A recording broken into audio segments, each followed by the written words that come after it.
Fantasyland 250, animal friendly so 450, masjid 300 meter. Bersihan tanggung jawab kita bersama. Oke. Nah, siap-siap guys. Hey, tinggali.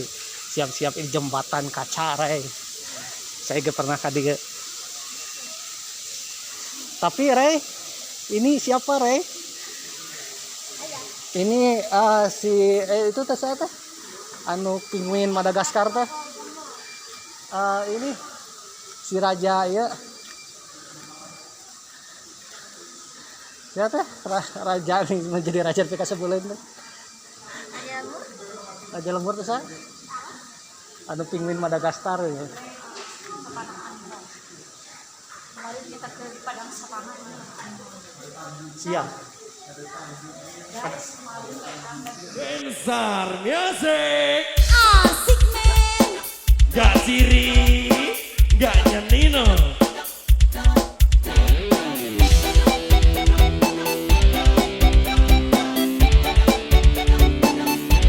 Satu matanya dalam.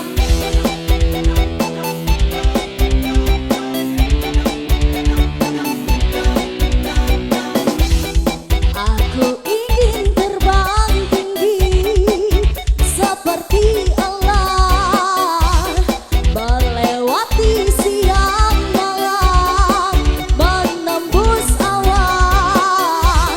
Ini tanganku untuk kau genggam, ini tubuhku untuk kau peluk, ini bibirku untuk kau cium, tapi tak bisa kau miliki.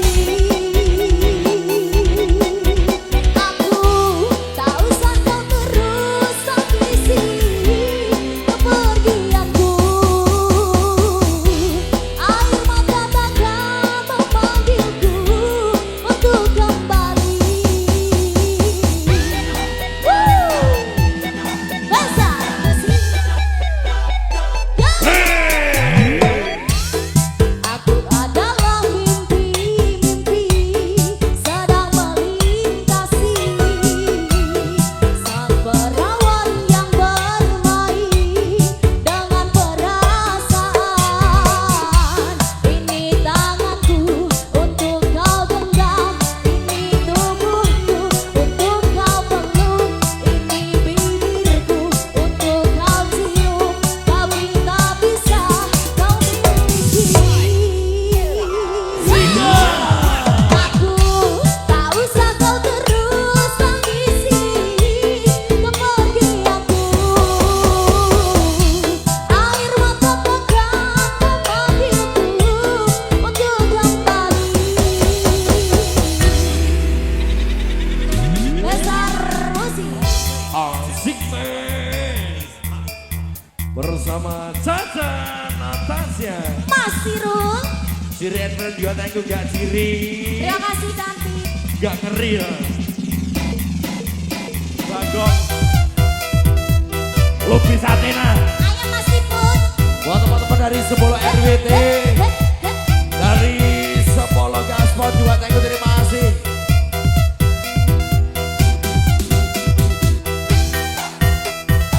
Masih pun thank you, terima kasih.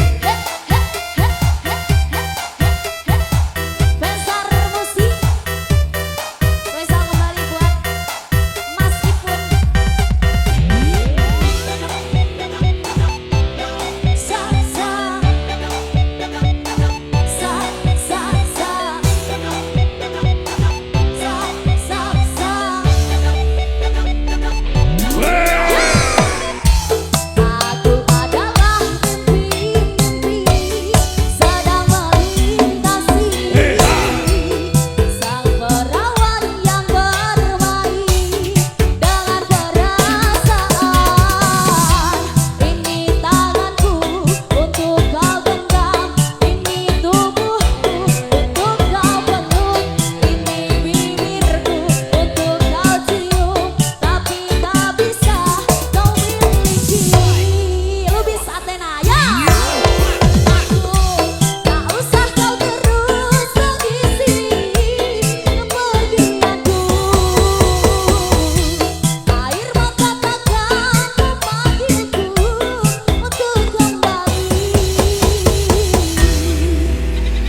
Mm-mm.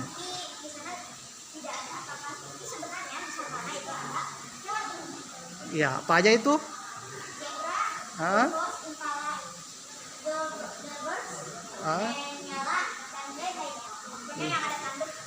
Oke.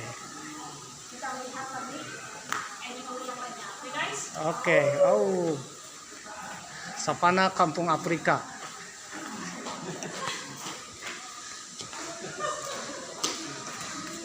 Humpa humpa humpa hu. Humpa humpa humpa hu. Humpa humpa humpa hu. Ah, ini di Afrika, guys. Kita ke Afrika. Yeay, Afrika, yeay. Apa zebra belang-belang, guys?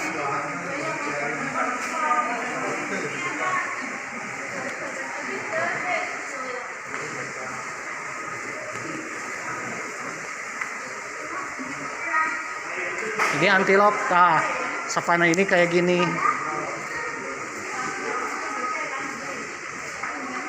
Mau istirahat di sini? Mau langsung? Oke.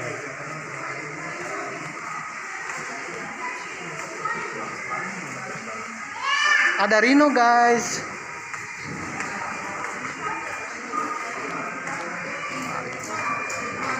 Kalau panas dingin, segarkan dengan badak. Nah, ini badaknya. Ini badaknya, guys. Rey, si badak tuh, Rey. Badak, ya.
Bismillahirrahmanirrahim. Assalamualaikum warahmatullahi wabarakatuh. Om Swastiastu, Namo Buddhaya, salam kebajikan. Om Santi Santi Om, Sampurasun, Sugeng Rawuh, Ken kabari, apa kabar dulur-dulur baraya, warga negara Indonesia. Mudah-mudahan kita semua dapat keberkahan, sehat-sehat selalu, dan mudah-mudahan ya menjadi tahun hoki ya di tahun ini. Waduh, mudah-mudahan apapun keinginan kita dikabulkan oleh Tuhan Yang Maha Esa. Amin. Bagi kemarin-kemarin yang ingin mencari tumbler tuku warna biru, ya mudah-mudahan ketemu. Bagi yang kemarin-kemarin sedang mencari CEO, waduh, pasangan CEO, waduh, atau mencari jodoh, ya mudah-mudahan dapat jodoh ya. Siapa tahu jodoh kita adalah CEO yang sedang menyamar, pemirsa. Waduh. Atau ya calon mertua kita adalah CEO yang sedang menyamar, pemirsa. Waduh. Jadi kita kecipratan CEO, pemirsa. Selain itu, bagi saudara yang ingin menjadi CEO, ya mudah-mudahan dikabulkan oleh Tuhan Yang Maha Esa. Amin. Oleh karena itu, marilah kita panjatkan puji syukur kita dan doa kita kepada Tuhan Yang Maha Esa. Mudah-mudahan kita semua dapat keberuntungan hoki ya di tahun kuda api. Waduh, kebetulan episode ke-61 ini memang sedang berada di tahun kuda api, pemirsa ya, tahun baru Imlek tahun 2026. Meskipun video ini menayangkan tahun 2025. Waduh. Saudara mungkin yang baru datang akan amsyong ya, bingung. Waduh. Oleh karena itu, marilah kita berdoa dulu kepada Tuhan Yang Maha Esa. Mudah-mudahan apapun keinginan kita dikabulkan oleh Tuhan Yang Maha Esa. Amin. Ubur-ubur ikan lele, selamat sore le di savana Afrika. Waduh, Mamang sedang berada di Afrika. Episode ke-61 perjalanan Epri ke Tanah Bromo. Sekarang Mamang terjebak di savana Afrika, pemirsa. Kok bisa Mamang ada di Afrika? Waduh.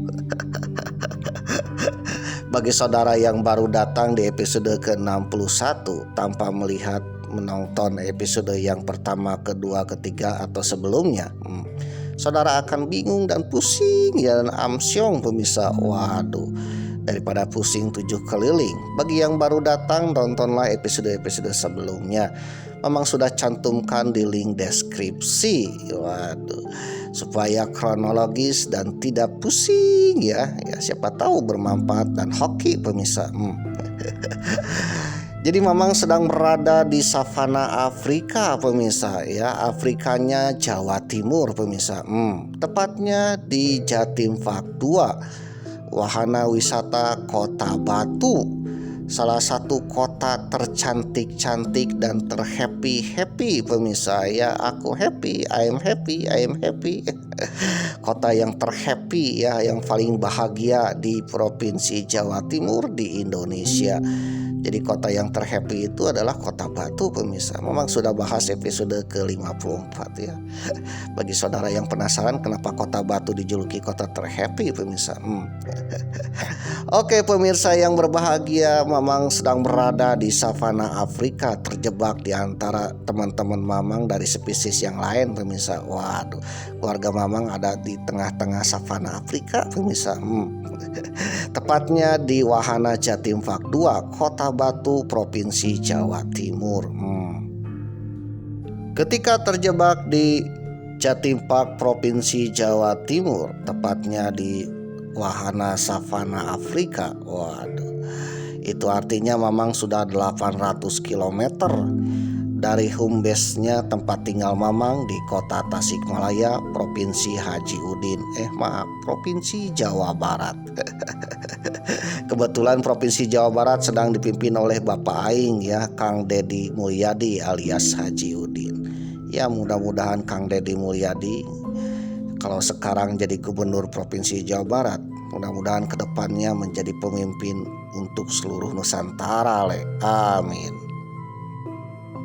Selain itu, ketika video episode ke-61 perjalanan Epi ke Tanah Bromo, negeri kita sedang dipimpin oleh sang presiden macan Asia. Waduh, sang Presiden Macan Asia yang insya Allah akan membawa negeri kita menjadi negeri yang damai, sejahtera, tentram, adil, makmur, dan insya Allah akan terbebas dari hama-hama dan juga menjadikan negeri kita super power, negeri yang bisa mendamaikan dunia. Waduh, yang namanya macan kan penuh kedamaian pemirsa, penuh kewibawaan ya. Waduh, dan juga kebijaksanaan.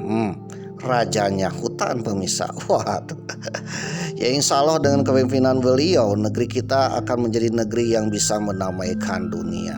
Apalagi ketika episode ke-61 ini tayang ya, dunia dalam keadaan genting pemirsa ya, tinut tinut tinut tinut tinut tinut. Waduh, seperti token listrik yang sedang berbunyi pemirsa. Waduh, itu artinya dunia dalam keadaan genting pemirsa. Ya mudah-mudahan ketika video ini tayang tidak terjadi bencana alam atau juga bencana perang dunia ketiga pemirsa. Waduh, amit-amit ya ketika saudara menonton episode ke-61 dunia dalam perang dunia ketiga pemirsa. Waduh, amit-amit ya. Siapa yang mau perang dunia ketiga cung? Waduh, jangan pemirsa ya. Karena yang namanya perang, mau ikutan atau tidak, kena cipratan pemirsa. Kalau negeri kita tidak ikut perang ya, dunia dalam keadaan perang dunia ketiga, apalagi senjatanya nuklir, takutnya ya ada drone pembawa nuklir yang nyasar ya ke jamban-jamban saudara pemirsa. Waduh. Atau ke kamar saudara pemirsa ya, seperti paket peleduk. Waduh, ternyata salah sasaran pemirsa. Kalau salah sasarannya bom nuklir ya bisa amsyong pemirsa. Waduh, ya bisa kiamat pemirsa, amit-amit ya. Oleh karena itu mudah-mudahan dengan kepemimpinan sang Presiden Macan Asia bisa membawa negeri kita menjadi negeri yang damai, sekaligus bisa mendamaikan dunia, dan mudah-mudahan dunia dalam keadaan damai. Amin. Oke pemirsa yang berbahagia, episode ke-61 Mamang sedang terjebak di savana Afrika pemirsa. Di savana Afrika ini adalah salah satu bagian dari wahana Jatim Park 2 pemirsa, salah satu wahana wisata di Kota Batu, Provinsi Jawa Timur. Yang namanya Jatim Park 2 adalah wahana kebun binatang safari dipadukan dengan dunia fantasi. Dan kebetulan memang sedang berada di safari Afrika pemirsa. Jadi safarinya juga ada bagian-bagiannya ya, ada yang dari akuarium, ada yang bagian reptil, ada bagian permongkian, waduh, dan juga lodaya, itu harimau ya, dan macam-macam pemirsa. Dan mohon maaf aja ya, tak semuanya memang videokan ya. Maklumlah HP-nya HP MacGyver pemirsa, memorinya cukup hemat pemirsa. Waduh, terbatas.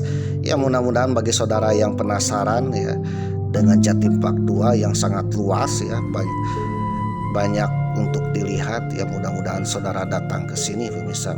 Salah satunya ke wahana safari ini pemirsa. Wahana safari hanya beberapa bagian yang tervideokan pemirsa.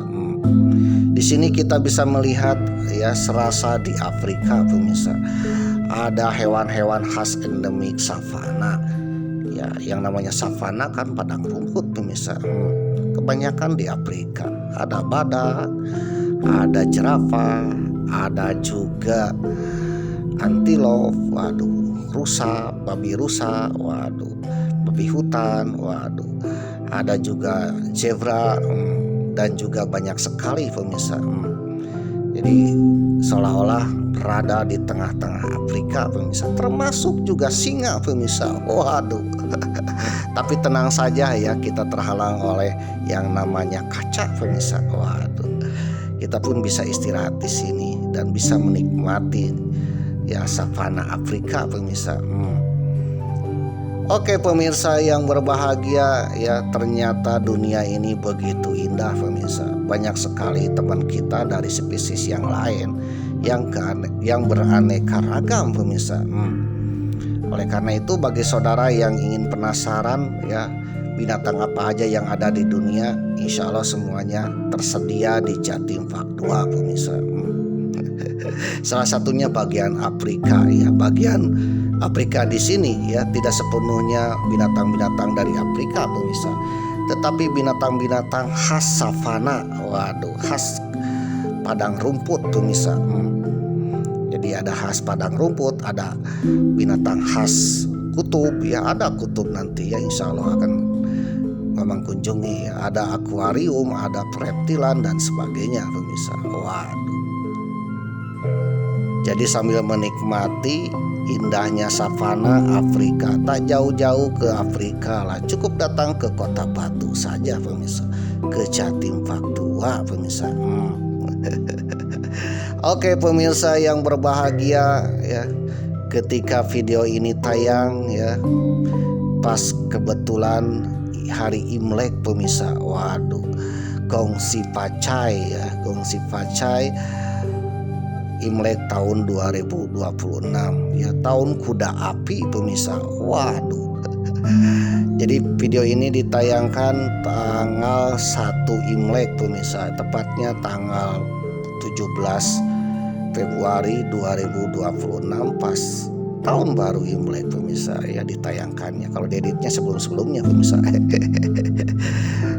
Sedangkan di dalam video ini menceritakan tanggal 31 Mei 2025, artinya ya sudah 10 bulan yang lalu pemirsa. Waduh.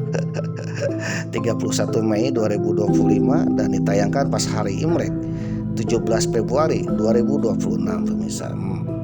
Nah, tahun baru Imlek tahun 2026 ini adalah perubahan dari tahun ular kayu ke tahun kuda api. Waduh.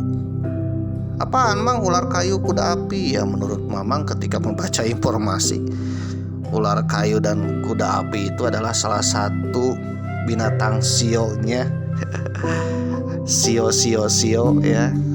Tahun baru Imlek pemirsa. Jadi dalam mitologi Tiongkok bahwa nama-nama binatang tersebut dijadikan nama-nama tahun pemirsa. Oke pemirsa yang berbahagia, mudah-mudahan di tahun kuda api ini ya kita semua dapat keberkahan, hoki-hoki ya, dan juga mudah-mudahan kita semua dapat keberuntungan. Amin. Mamang mengucapkan selamat tahun baru Imlek dan mudah-mudahan tahun kuda api adalah tahun keberkahan untuk kita semua. Amin. Oke pemirsa yang berbahagia, ketika berada di savana Afrika banyak sekali binatang-binatang yang Mamang lihat ya, kebanyakan binatang savana. Waduh, Mamang terpikirkan ya tentang astrologi Tiongkok pemirsa, yang dikenal dengan namanya Sio pemirsa. Waduh, jadi tiap tahunnya ada Sio ya. Aduh, bagi yang mencari nomor togel, Sio adalah unggulan pemirsa. Waduh, maaf. Jadi Sio terkenal pada masa zaman togel pemirsa. Waduh, sampai hari ini. Waduh, ketika tahun baru Imlek ya, banyak orang yang mencari ramalan pemirsa. Kira-kira pada tahun Sio kuda api ya, apa yang akan terjadi dan bagaimana nasibnya? Termasuk juga ya keberuntungan pemirsa, hoki-hoki atau amsyong pemirsa. Waduh, kurang beruntung pemirsa. Waduh, Sio menjadi prediksi seseorang pemirsa. Waduh, prediksi seseorang setiap tahunnya pemirsa, termasuk juga bagi seorang jomblo yang mencari cinta pemirsa. Siapa tahu dengan Sio kuda api mendapatkan pasangan. Siapa tahu pasangannya menyamar menjadi orang biasa, padahal beliau CEO yang mempunyai banyak perusahaan pemirsa. Waduh. Siapa tahu ya, tahun ini adalah tahun keberuntungan kita ya. Kalau kita hari ini jomblo, siapa tahu dapat pasangan, siapa tahu pasangan kita adalah CEO yang sedang menyamar pemirsa. Amin. Oke pemirsa yang berbahagia, Mamang akan sedikit cerita tentang persioan ya, sio. Waduh, astrologi Tiongkok pemirsa. Dimana astrologi Tiongkok ini unik pemirsa. beda dengan astrologi dari peradaban barat pemirsa, atau istilahnya zaman peradaban barat disebut zodiak pemirsa. Zodiaknya Cina ini unik ya. Dimana dilambangkan dengan 12 hewan pemirsa. Waduh, ada tikus, ada kerbau, ada macan, ada ular, ada monyet, ada ayam, ada kelinci, ada kambing, ada naga. Waduh, naga ya. Padahal kan naga mitologi pemirsa, tapi ada ya masuk ke dalam salah satu sio pemirsa. Waduh, ada juga anjing, ada juga ayam ya. Nah, ke-12 sio ini yang melambangkan astrologi Tiongkok pemirsa. Yang menjadi pertanyaan, kenapa hewan ini pemirsa? Kenapa tidak gajah ya? Kenapa gajah tidak masuk pemirsa? Kenapa jerapah tidak masuk? Badak tidak masuk? Atau kucing tidak masuk pemirsa? Waduh, kenapa hanya 12 sio ini pemirsa? Menjadi istimewa dalam astrologi Tiongkok pemirsa. Waduh, meskipun 12 binatang yang terpilih menjadi sio astrologi Cina, waduh, atau Tiongkok, ke-12 binatang ini adalah merupakan sebuah bahasa langit pemirsa. Bahasa langit tentang prediksi masa depan kita sebagai manusia. Waduh, prediksi kita di tahun yang akan kita kunjungi pemirsa. Kalau kita hari ini tahun kuda api, waduh, itulah bahasa langitnya pemirsa. Nah, untuk membaca bahasa langit harus orang yang ahlinya pemirsa. Waduh, ternyata dengan adanya persioan ya, itu adalah salah satu teknologi astrologi ya, orang-orang Tiongkok yang sangat hebat bisa membaca langit, bahasa langit, prediksi masa depan ya, prediksi tahun yang akan kita pijak pemirsa. Apakah kita akan beruntung, apakah kita akan amsyong? Waduh. Ya, yang namanya prediksi ya, bukan nasib pemirsa. Prediksi dan nasib beda. Prediksi itu adalah kira-kira pemirsa. Kalau kita seperti melihat cuaca mendung pemirsa, pasti dikira-kirakan hujan.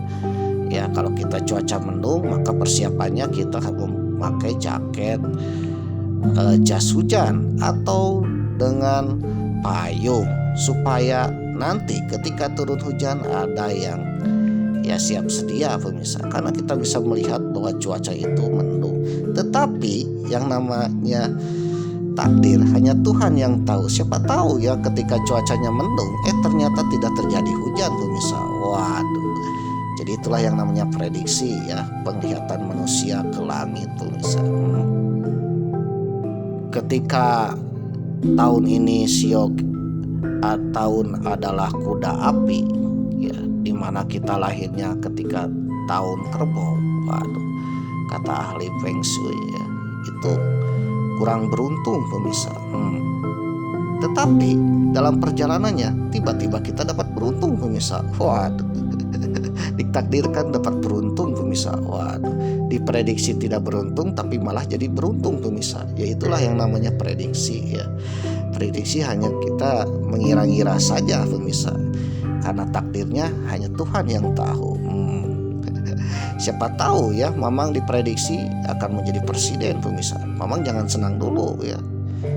Siapa tahu dalam takdirnya nanti ya tak jadi presiden pemirsa. Waduh, tapi malah menjadi CEO. Waduh, itulah yang namanya prediksi pemirsa. Prediksi ini ibarat kita melihat cuaca ya. Kalau melihat cuaca ke langit, langitnya mendung, diperkirakan turun hujan. Ini perkiraan. Tetapi kejadiannya apakah turun hujan atau tidak, kita lihat nanti ya. Kalau seandainya turun hujan berarti prediksinya tepat. Tapi kalau tidak turun hujan berarti prediksinya tidak tepat pemirsa. Jadi itulah yang namanya prediksi. Nah, orang-orang Tiongkok ini ya jago prediksi pemirsa sejak zaman dahulu ya. Prediksi membaca bahasa langit pemirsa. Ya, di mana bahasa langit ini ya dilambangkan dengan 12 sio, 12 binatang pemirsa. Yang menjadi pertanyaan, kenapa 12 binatang ini pemirsa? Kenapa tidak dengan binatang yang lain?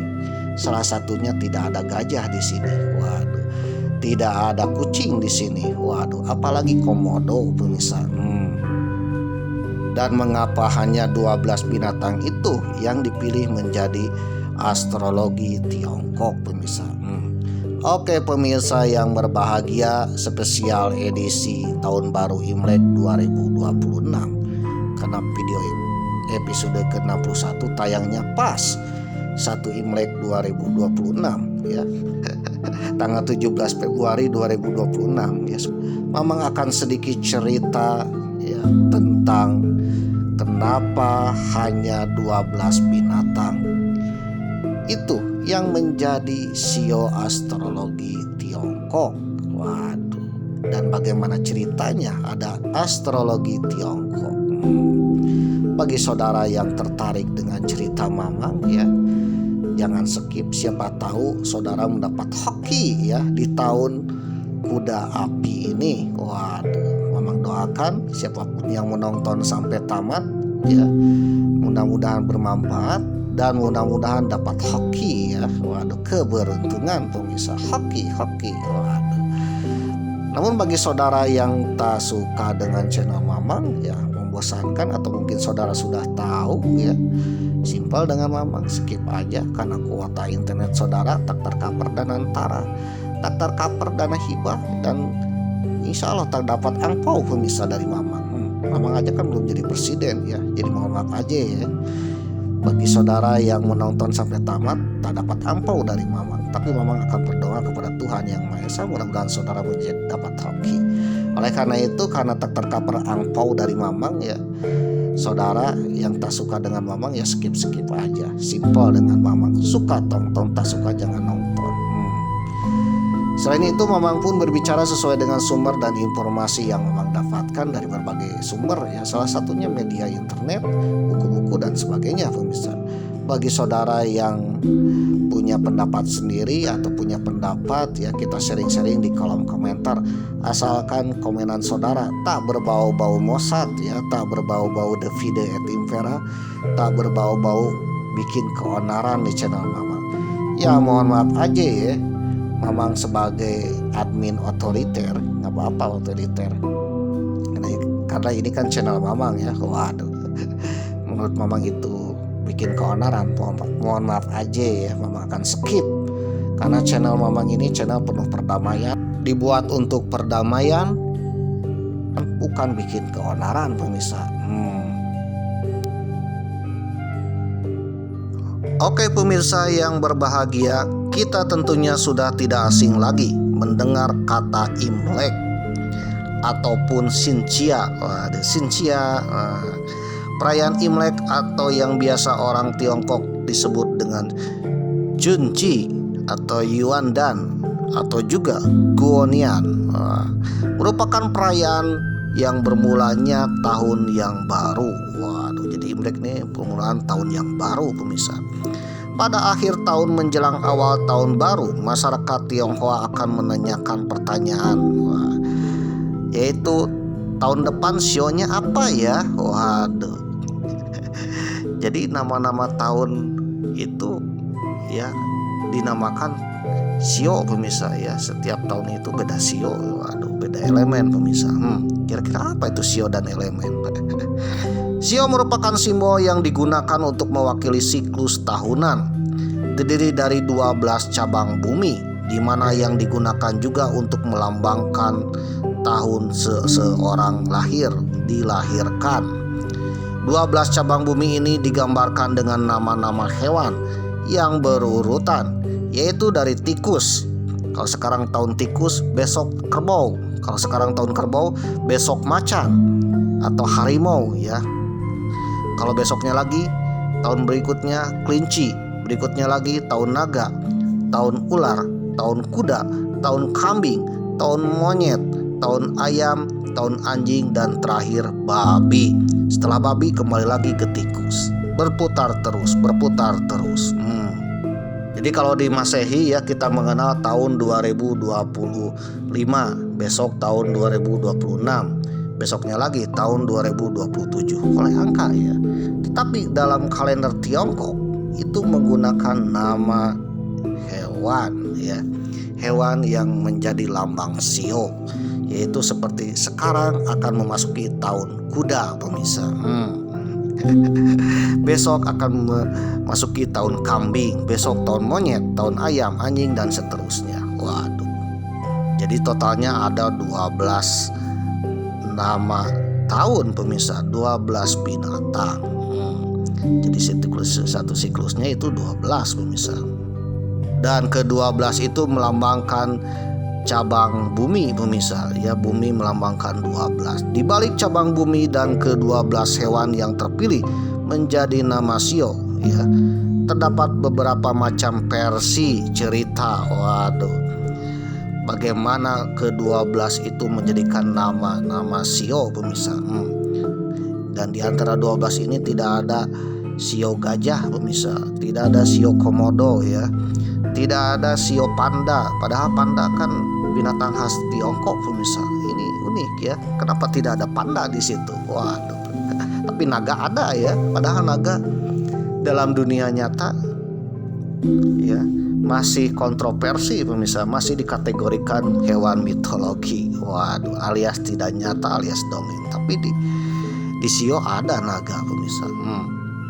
Dilansir dari Britannica.com dengan judul artikel Chinese Zodiac, edisi 15 Februari 2026. Zodiak Cina, sistem klasifikasi tahunan dalam budaya Cina yang mengikuti kalender lunar Cina alias kalender bulan atau dikenal dengan Yin Yang Li. Waduh, secara harfiah langit dan bumi. Jadi kalender Cina ini unik ya, mengikuti pergerakan langit dan bumi juga bulan pemirsa. Waduh, jadi agak kompleks ya.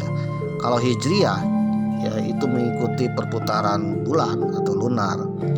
Kalau Masehi atau Gregorian itu mengikuti perputaran matahari, bumi dengan matahari pemirsa. Tapi ini bumi, langit dan bulan. Waduh. Ya, oleh karena itu zodiak atau kalender Cina ini agak lebih rumit pemirsa. Meskipun rumit, itulah bahasa langit, prediksi seseorang. Waduh.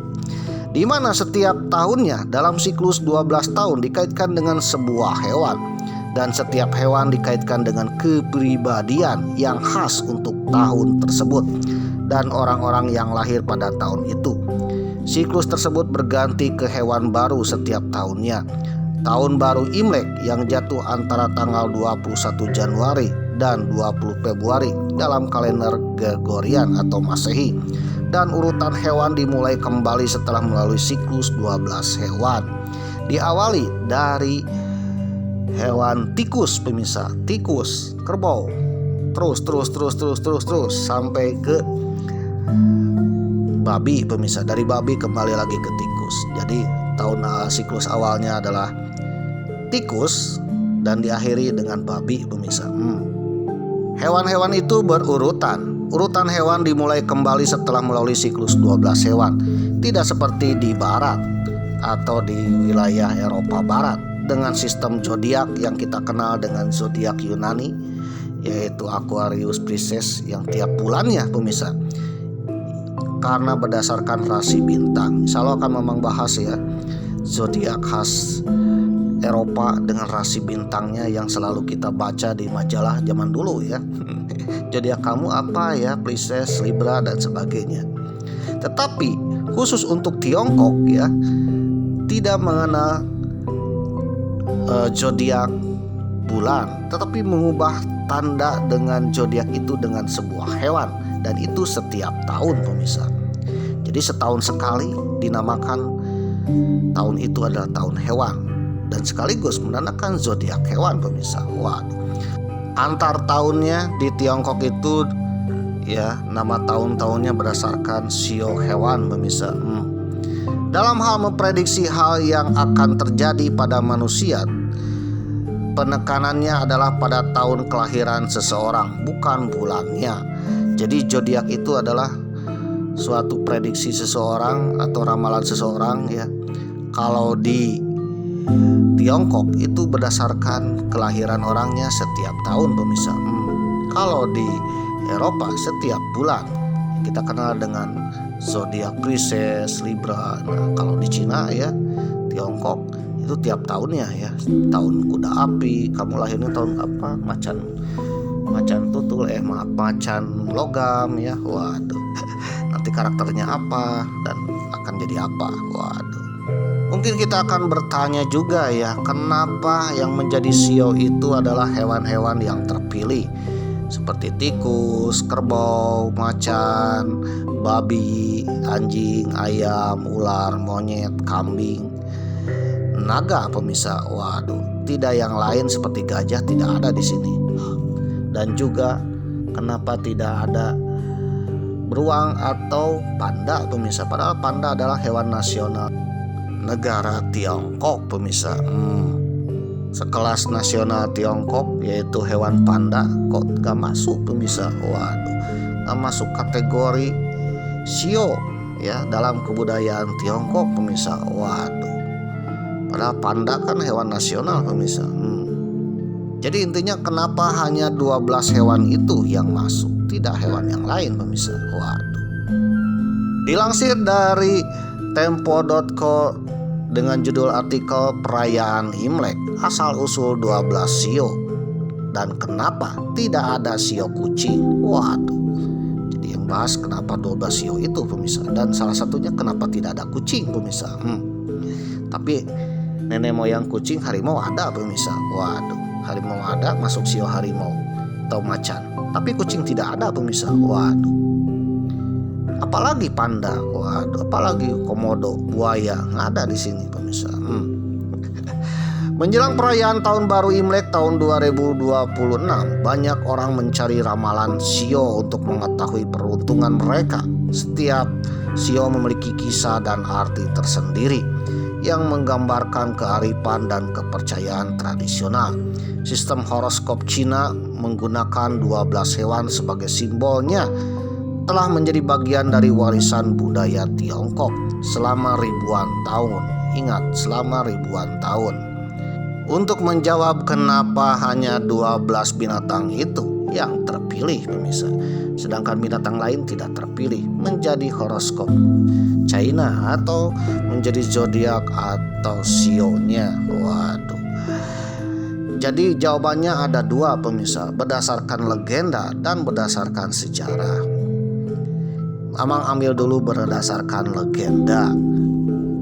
Berdasarkan legenda, seorang kaisar langit yaitu Kaisar Giok ya, mengadakan perlombaan hewan pada hari ulang tahunnya untuk membentuk zodiak China atau Tiongkok. Kaisar Giok ini dikenal dengan Kaisar Langit pemirsa, Kaisar penjaga langit. Waduh.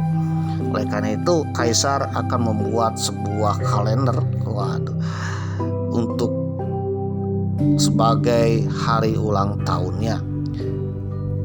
Dalam versi lain selain Kaisar Giok, ada juga menyebutkan bahwa adanya perlombaan hewan itu oleh Sang Buddha pemirsa. Waduh. Meskipun tokohnya berbeda, inti ceritanya sama dengan perbedaan detail yang kecil, yaitu perlombaan binatang. Menurut cerita, kisah Kaisar Langit atau Kaisar Giok mengumumkan perlombaan besar untuk menyeberangi sebuah sungai, ya, di mana itu sebagai hari ulang tahunnya dan sebagai penanda ya langit pemirsa. Waduh. Maka Kaisar Langit pun memberikan undangan ke berbagai macam hewan pemirsa di dunia ini.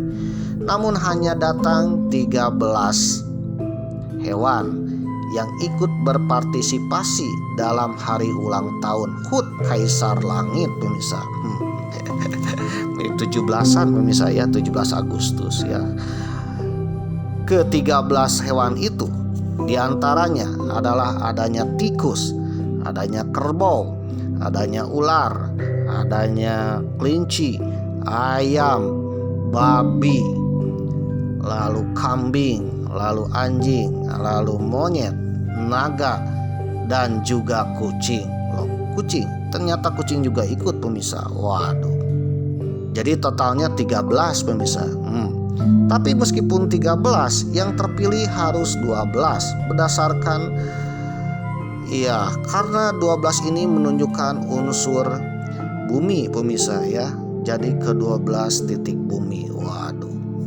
Menurut sang kaisar ya, bagi yang memasuki 12 peringkat, 12 peringkat teratas akan menjadikan sebuah lambang zodiak pemirsa, lambang Sio. Waduh.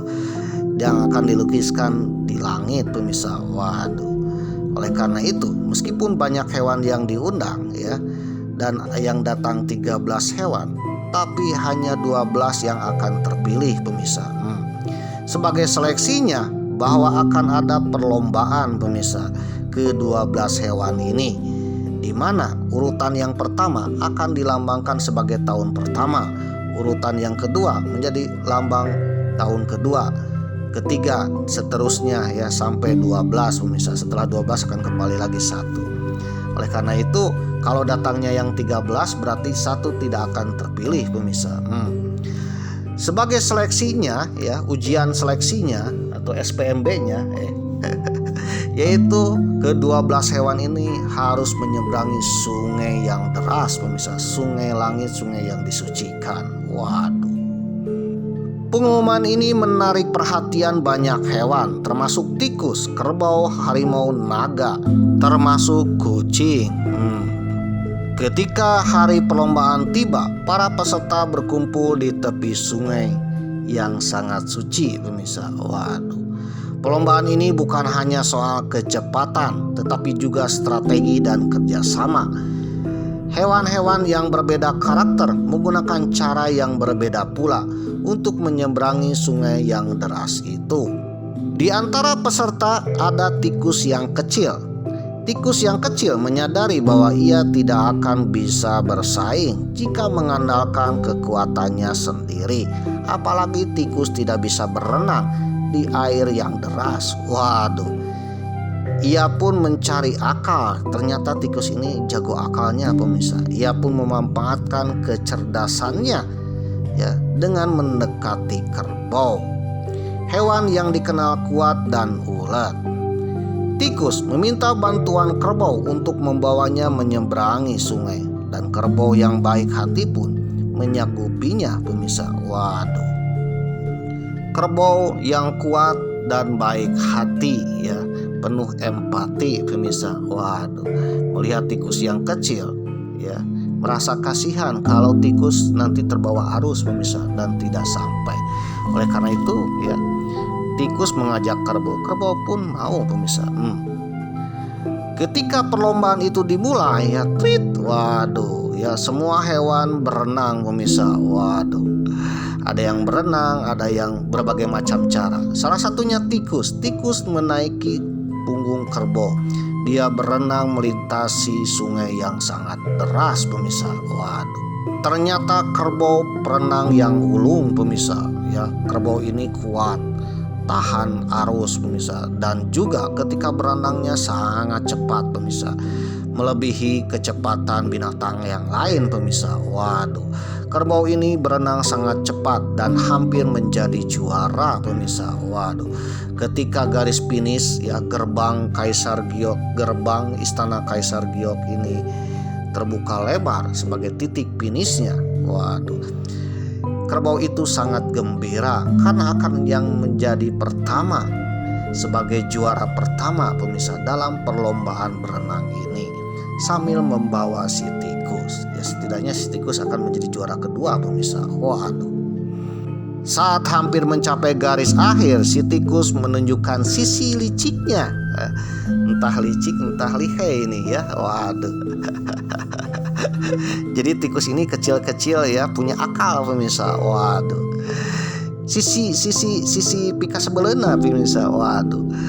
Ketika kerbau akan mendekati garis finish ya, tiba-tiba si tikus ya melompat dari punggung kerbau sampai ke daratan, sehingga yang sampai ke garis finish adalah tikus pemirsa. Waduh, tiba-tiba tikuslah yang menjadi pemenang pertama perlombaan. Padahal dalam perenangannya tikus hanya menumpang di kerbau pemirsa.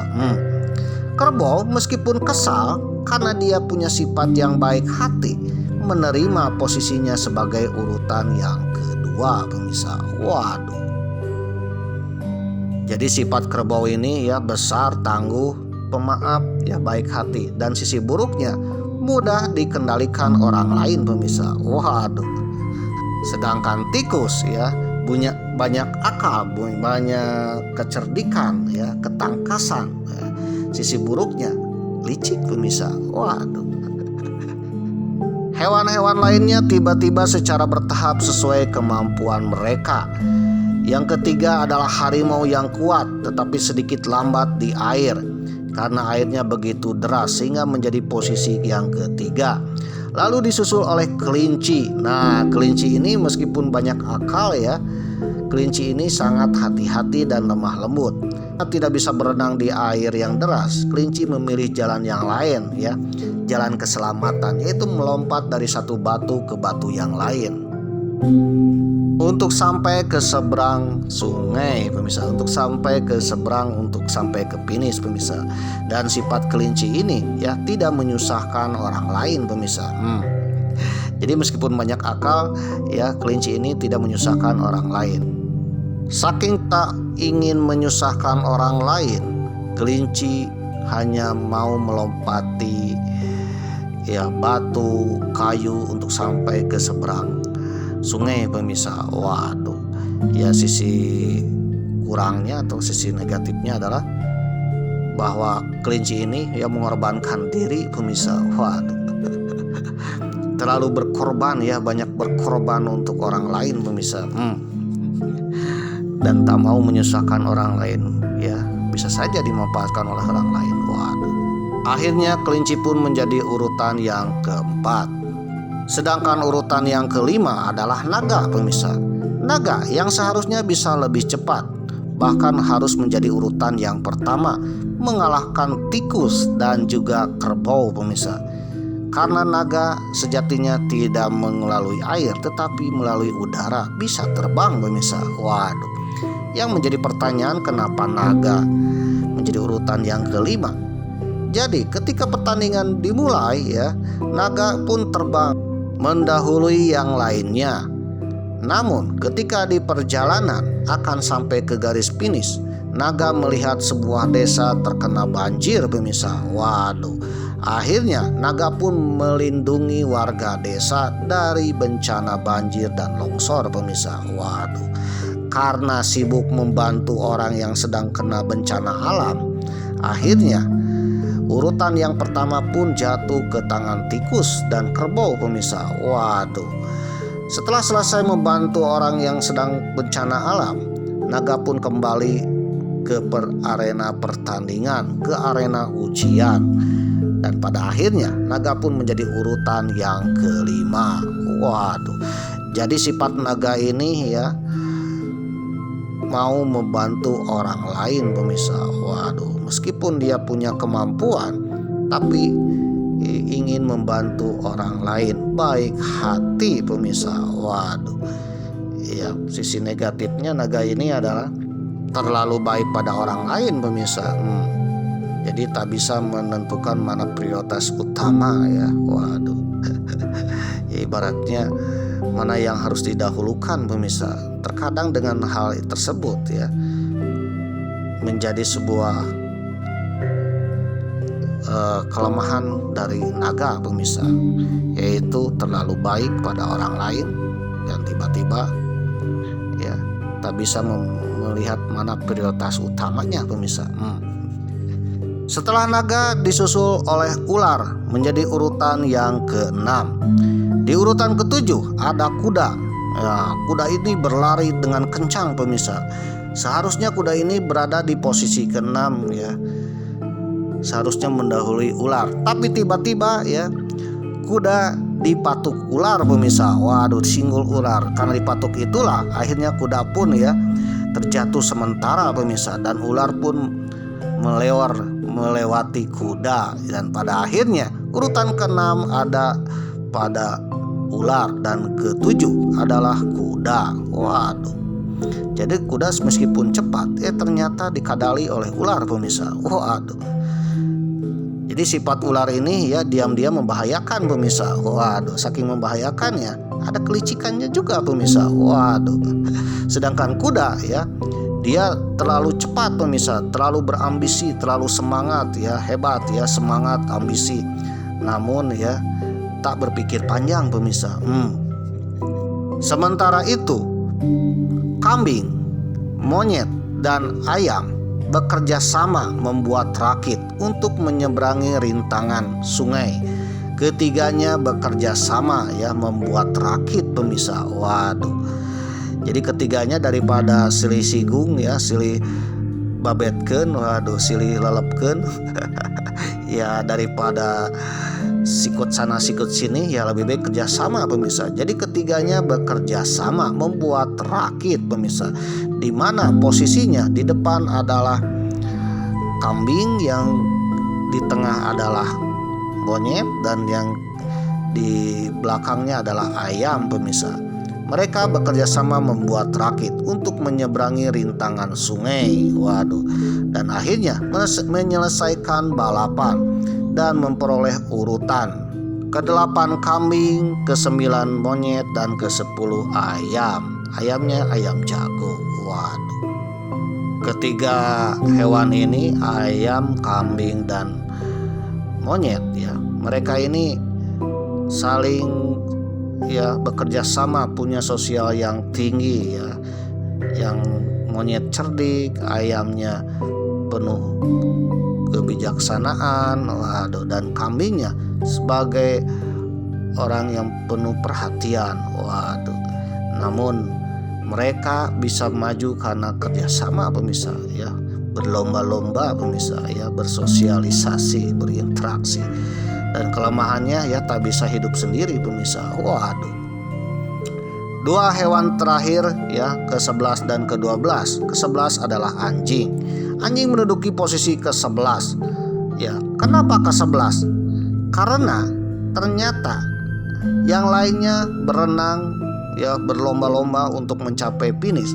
Anjing malah kesenangan pemirsa. Waduh.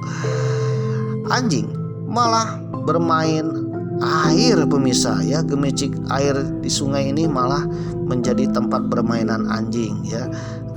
Ketika melihat teman-teman yang lain sampai finish, akhirnya anjing pun berlomba sampai menyeberangi sungai sampai finish pemirsa. Waduh, jadi sifat anjing ini orangnya santai ya, masa bodoh. Waduh. Namun kelemahannya kalau yang lainnya sudah sampai finish, yang lainnya sudah sukses, baru kepanasan pemirsa. Waduh. Jadi hidupnya santai ya, yang penting happy-happy. Tetapi kalau melihat tetangganya sukses, kepanasan pemirsa. Itulah sifat anjing. Waduh, bahkan ada irinya. Waduh. Oke pemirsa yang berbahagia, dan urutan ke-12 adalah babi. Kenapa babi yang terakhir pemirsa? Waduh. Menurut legenda, babi hampir menyerah ya, saking menyerahnya daripada harus menyeberangi sungai. Akhirnya babi pun lebih baik ya bersenang-senang pemirsa, bermakan-makan ya, menyantap makanan, bersenang-senang ya, happy-happy, dan tiduran. Jadi babi ini daripada menyeberang sungai lebih baik happy-happy dan malas-malasan pemirsa. Waduh. Tapi setelah yang lainnya pergi ya, babi baru ya tergugah ingin mengejarnya pemirsa. Waduh. Jadi babi ini sifatnya adalah pemalas pemirsa. Waduh, jadi banyak malasnya ya. Orangnya tenang-tenang, happy ya. Tapi meskipun demikian, babi ini punya strategi pemirsa. Waduh.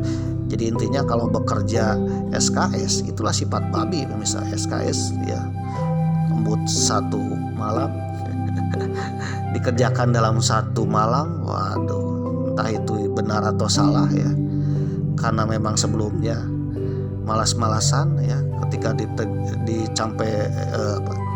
dikejar deadline ya, dia dikebut ya. Waduh, kebut ya. Nah, itulah sifat babi pemirsa. Nah, yang menjadi pertanyaan adalah bagaimana dengan kucing pemirsa? Waduh. Menurut versi legenda ada 2 kisah ya, versi tentang kenapa kucing gagal menjadi posisi 12 ya, peringkat 12 pemirsa ya, menjadi 12 terpilih pemirsa. Waduh. Yang versi pertama adalah kucing awalnya kerjasama dengan tikus ya, di mana kucing dan tikus akan menyeberangi sungai menaiki kerbau pemirsa. Waduh. Ketika naik kerbau bersama tikus ya, di tengah perjalanan tikus mempunyai daya licik yang luar biasa pemirsa. Tiba-tiba kucing pun ya ditajong atau ditoker ya, ditendang oleh tikus. Pada akhirnya kucing pun terjatuh ke sungai dan terbawa arus dan gagal mencapai finish. Waduh. Versi kedua kenapa kucing tidak terpilih menjadi 12 sio ya, karena kucing ketiduran pemirsa. Waduh. Awalnya kucing dan tikus ini kerjasama. Mereka tidur bareng karena esok akan ada perlombaan menyeberangi sungai untuk mencapai 12 sio. Waduh, 12 hewan terpilih dari Kaisar Giok pemirsa. Karena liciknya tikus. Waduh. Ketika pagi hari ya, kucing terlelap tidur pemirsa, di mana si tikus tidak membangunkan kucing, malah membiarkan kucing tertidur. Pada akhirnya ketika kucing terbangun ya, perlombaan sudah berakhir pemirsa. Waduh. Nah, kenapa tikus dan kucing menjadi bermusuhan? Diawali dari legenda tersebut, di mana kucing dikadali oleh tikus pemirsa. Waduh, padahal tikus dan kucing dahulu adalah satu sohib sahabat yang luar biasa pemirsa, sahabat romantis. Tiba-tiba ditikung pemirsa, ingin merebut Pulau Greenland, ingin ditikung pemirsa oleh sahabatnya sendiri. Waduh, sahabat makan tanaman pemirsa. Jadi akhirnya dari ke-13 hewan ini terpilihlah 12 hewan menjadi sio lambang. Sedangkan satu hewannya tidak terpilih, yaitu kucing. Dilansir dari Maranatha News dengan judul artikel menyimak di balik nama sio edisi 17 Februari 2026 kemarin ya. Menurut penjelasan dari salah satu dosen program studi S1 Sastra China Universitas Kristen Maranatha, Dr. Anders Xiuping, MA, ya, bahwa sio merupakan sebuah cerita turun-temurun yang dipercaya menjadi cikal bakal keberadaan ke-12 sio ini. Cerita ini pun masih ada di masyarakat Tiongkok dan masih disampaikan kepada anak cucu keturunannya. Menurut beliau, ya, cerita sio ini sudah ada sejak zaman 2000 sampai 3000 sebelum Masehi, yaitu pada masa agrarisnya orang-orang Tiongkok, bahkan jauh sebelum berdirinya ya dinasti-dinasti China pemirsa. Waduh. Para petani beserta masyarakat kecil sangat sulit untuk mengingat tahun ya. Dan setiap tahun mempunyai karakter-karakter tertentu pemirsa, baik itu untuk panen, untuk situasi dan kondisi alam, untuk karakter-karakter alam, termasuk juga bayi yang lahir pemirsa. Setiap bayi yang lahir setiap tahunnya beda tahun, beda karakter, beda juga prediksi pemirsa. Waduh. Jadi itulah hebatnya orang-orang Tiongkok. Nah, karena sulitnya mengingat tahun dan zaman dulu tidak populer tahunnya itu dengan angka pemirsa.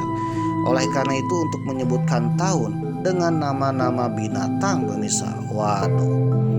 Untuk mempermudah ya mengingat tahun, maka dipilihlah sesuatu yang dekat dengan kehidupan mereka, yaitu binatang peliharaan yang dekat dengan mereka, termasuk dengan karakter-karakternya pemirsa. Waduh. Oleh karena itu mengapa ke-12 sio itu adalah binatang seperti tikus, kerbau ya, macan, anjing, monyet, kelinci, sampai babi, karena mereka berada di sekitarannya. Dan dari itulah maka binatang itulah yang dijadikan sebagai nama-nama tahun Shio pemirsa, tahun-tahun Shio ya. Waduh, diawali dari tahun tikus, kerbau, sampai diakhiri dengan babi pemirsa. Setelah babi kembali lagi menjadi tikus. Waduh. Namun Mamang punya satu pertanyaan ya. 12 binatang itu merupakan binatang yang dekat dengan para petani zaman dulu. Tapi ada satu binatang yang aneh menurut Mamang, yaitu naga pemirsa. Waduh, jangan-jangan ya pada masa itu naga sudah ada pemirsa. Naga bukan binatang mitologi ya. Waduh, sehingga naga dijadikan lambang Shio pemirsa. Waduh, jadi salah satu binatang di antara 12 yang sekarang dikategorikan mitologi ya. Masih kontroversi, entah itu dongeng entah itu nyata, yaitu naga pemirsa. Waduh.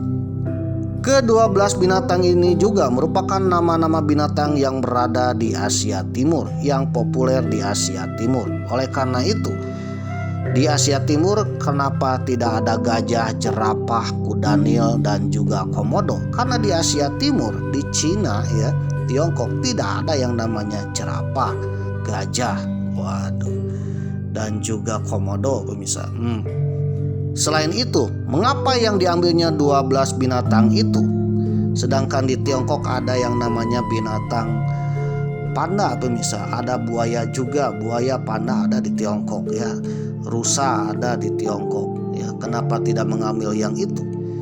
Karena untuk menamakan tahun-tahun tersebut, para leluhur Tiongkok ya tidak sembarangan memilih binatang pemirsa, tidak sembarangan menyematkan nama tahunnya dengan binatang ya. Tetapi nama lambang-lambang tahun itu dengan binatang tertentu berdasarkan karakternya juga pemirsa. Misalkan tahun ini karakternya mirip-mirip dengan karakter tikus pemirsa, licik, cerdik, waduh, tangkas pemirsa. Waduh. Oleh karena itu tahun ini tangkas, cerdik, wah berarti semirip dengan tikus pemirsa. Waduh. Ada tahun yang berkarisma aura ya, dimana tahun-tahun ini kalau lahir bayinya akan menjadi tangguh, kuat ya, waduh, percaya diri, pemarah juga, waduh, kadang-kadang galak pemirsa. Maka orang-orang Tiongkok itu menyematkan, oh ini mirip dengan karakter harimau pemirsa. Waduh, oleh karena itu tahun itu disematkanlah hewan harimau pemirsa.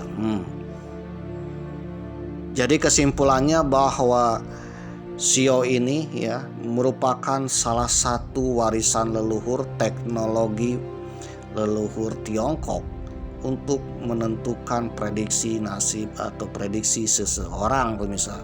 Prediksi seseorang, prediksi panen, prediksi dan sebagainya pemirsa, sebagai tahun-tahun karakternya. Jadi orang Tiongkok ini punya tahun karakternya pemirsa. Waduh. Dan itulah zodiak orang-orang Tiongkok yang benar-benar luar biasa pemirsa. Bahkan prediksi-prediksi orang Tiongkok ini sangat tepat sekali pemirsa. Jikalau seseorang lahir dari tahun kambing dan berada pada masa tahun kuda, maka orang Tiongkok bisa memprediksi apa yang akan terjadi pemirsa. Waduh. Dan apa yang harus diwaspadai dan apa keberuntungannya, dan termasuk apabila menikah ya, saudara akan mendapatkan jodoh seperti apa. Waduh. Jadi itulah yang dikenal dengan ramalan Tiongkok. Orang Tiongkok ini meramal bukan dari hal-hal gaib pemirsa. Bukan dari hal yang gaib, tetapi bisa membaca prediksi melalui bahasa langit, yaitu bahasa-bahasa tentang karakter setiap tahun yang dilambangkan dengan Shio-Shio pemirsa. Karakteristik setiap hewan dikatakan sesuai dengan sifat-sifat orang yang lahir di tahun masing-masing zodiak, mempengaruhi hal-hal seperti kepribadian, hubungan, dan karir. Zodiak Tiongkok tertentu dikatakan lebih cocok dengan zodiak lain atau lebih sesuai dengan karir yang tertentu. Bersama dengan metode prediksi astrologi lainnya di Tiongkok, zodiak Tiongkok pernah dianggap menunjukkan sifat panen yang akan datang, ya, keberuntungan, jodoh, termasuk juga tahun-tahun politik pemirsa. Waduh, apakah tahun depan akan gonjang-ganjing dan siapa menjadi rajanya? Waduh. Dan juga ya, bagaimana pemerintahan pada masa tahun kuda api? Waduh, bagaimana pemerintahan pada masa harimau? Selain dengan siklus hewan atau karakter hewan Shio, terdapat pula sistem unsur yang terkait. Kosmologi Tiongkok kuno mengembangkan konsep ini dengan 5 elemen dasar dari bumi, kayu, logam, api, dan air. Jadi unsur-unsur ini mendasari alam semesta dan siklusnya menjelaskan perubahan di kosmos. Jadi sebenarnya siklus dari tahunan Tiongkok ini adalah 60 pemirsa, ya, 60 tahun. Waduh. Jadi 12 Shio atau 12 tahun Shio ya ditambah dengan elemennya. Misalkan sekarang tahun tikus bumi. Waduh. Nanti 12 tahun yang akan datang akan bertemu lagi dengan tahun tikus, tapi elemennya kayu, tikus kayu. Nanti 12 tahun kemudian ya akan bertemu lagi dengan tahun tikus, yaitu tikus logam. 12 tahun kemudian akan bertemu lagi dengan tikus api dan menjadi tikus air 12 tahun kemudian. Nah, setelah 60 tahun kembali lagi ke tikus bumi pemirsa. Waduh. Begitu juga dengan harimau. Jikalau hari ini harimau bumi ya, harimau dengan elemennya bumi, tahun harimau elemen bumi, 12 tahun yang akan datang bertemu dengan Shio harimau lagi, tapi elemennya kayu pemirsa. Waduh, nanti 12 tahun kemudian menjadi elemen harimau logam, lalu harimau api, harimau air, dan kembali lagi menjadi harimau bumi. Karakter tikus bumi dengan karakter tikus tahun kayu itu berbeda pemirsa. Meskipun sama-sama cerdik dan licik, tapi ada karakter tambahannya lagi pemirsa. Bumi itu pendiam, kayu itu ya suka membangun pemirsa. Waduh, jadi ada karakter-karakter lainnya. Waduh, bagi saudara yang tertarik dengan karakter-karakter setiap Shio ya, memang sarankan ya saudara lihatlah channel-channel yang membahas tentang karakter Shio dengan ahli-ahlinya pemirsa. Waduh, sekarang banyak ahli-ahlinya ya, suhu-suhunya. Waduh. Jadi itulah yang dikenal dengan zodiak Tiongkok dan kalender Tiongkok pemirsa. Waduh. Jadi notabene siklus Tiongkok ini 60 tahun pemirsa. Setiap 60 tahun punya karakter-karakter khususnya. Waduh. Antara lain karakter hewan yang menjadi Shio, lambang Shio, dan karakter elemennya. Waduh. Kenapa ada karakter Shio dan elemen? Itulah teknologi nenek moyang Tiongkok pemirsa sejak 2000-3000 sebelum Masehi.